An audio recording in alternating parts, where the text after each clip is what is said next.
তুমি আজকে দেখাবা 3D স্টুডিও ম্যাক্সে কিভাবে একটা ওয়াল তৈরি করে। সর্বপ্রথম বক্সে ক্লিক করবা, স্ন্যাপে ক্লিক, ফার্স্ট পয়েন্ট ক্লিক করবা, এই পয়েন্ট থেকে সেকেন্ড পয়েন্ট ক্লিক করবা, জাস্ট হাইটটা দিয়ে দিবা। হাইটটা 10 ফিট হবে। কত ফিট? 10 ফিট। একইভাবে এই ওয়ালটা কমপ্লিট করো। First point click, second point click, upper পয়েন্টে ক্লিক করো, এই ওয়ালটা কমপ্লিট করো। আপার পয়েন্টে ক্লিক, একইভাবে এই ওয়ালটা কমপ্লিট করো।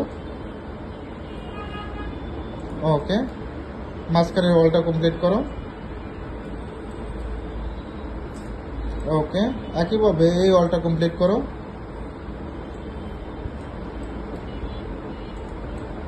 একইভাবে এই ওয়ালটা কমপ্লিট করো।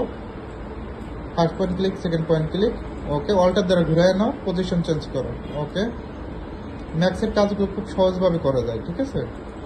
ওকে, এই পাশে একইভাবে স্টেয়ার কাজটা পরে করবা, স্টেয়ার আলাদাভাবে করতে হবে।